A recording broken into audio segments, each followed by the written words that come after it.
Yeah, it's interesting to have games at the end of October when you've had 12 or 13 practices to really go over your stuff offensively and defensively, and I feel like it's before finals and we're having to cram the night before a big exam with three of the hardest tests that we'll have all year.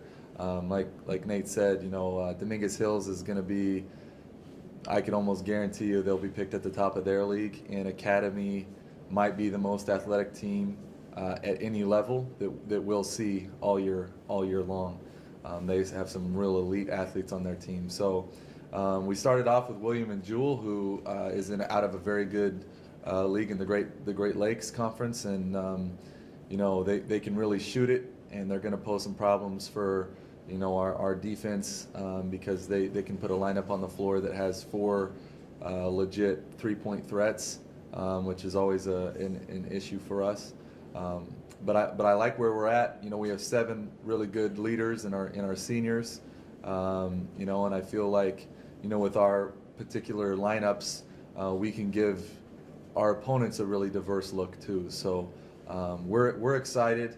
We're definitely excited to get down there into the sunshine, but definitely at three days of work that are a tall order for us. What are your thoughts on starting competition with 3 games in 3 days? I like it in the sense that it'll simulate tournament play, and that's definitely where we want to be at the end of the season. So this will give us a good look at where can we get better, what kind of things we can do in 3 days. I think it benefits us in the sense that we are an incredibly deep team, so we're not going to be putting a lot of minutes on our studs and things like that. But I do think that 3 games in 3 days at this point in the season, the first game, I know we're going to learn a lot about ourselves, and we're going to have to fix some things. And there's going to be some late nights for us coaches, putting together another scouting report and game plan and those kinds of things. Are there any key things you're looking for this new group to do? I guess looking at the other team, what are some key things?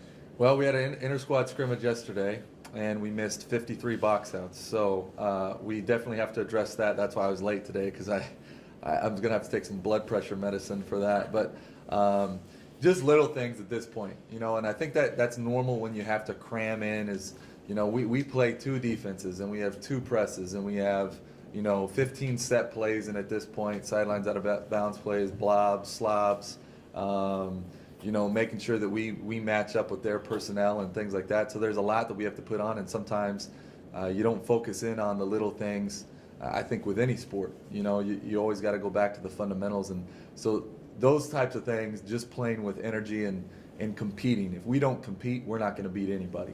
And our practice today, hopefully we can get after it a little bit and remember what got us here. And Megan, your thoughts about starting off with 3 games in 3 days? It's really exciting, and like Coach said, it's going to be very similar to tournament play, and last year was the first year that I ever got to experience anything like tournament play with a team, so I'm really excited that we're preparing this early for what our end goals are. How's things looking? How are things coming along so far?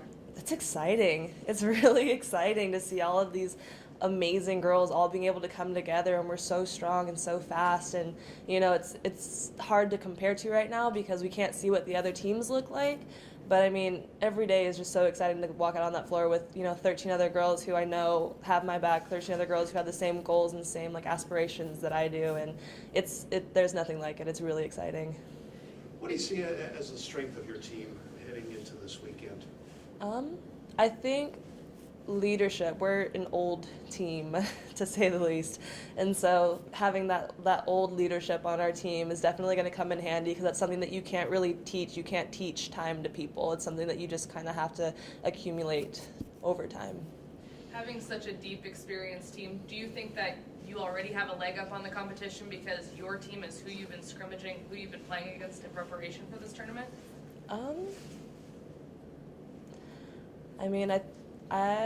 That's a great question.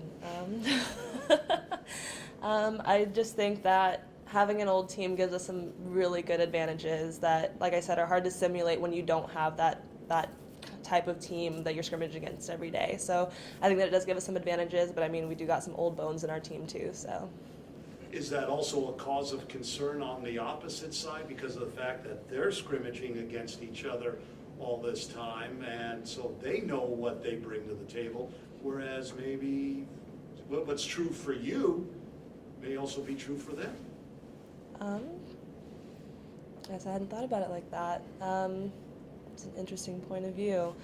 I have a lot of confidence in our team, and you know, like I said, it's hard for us to compare to other teams because we haven't seen anybody else yet, and I'm really excited to see, you know, if what we're doing every single day is what's going to put us ahead, and I have a lot of faith in it.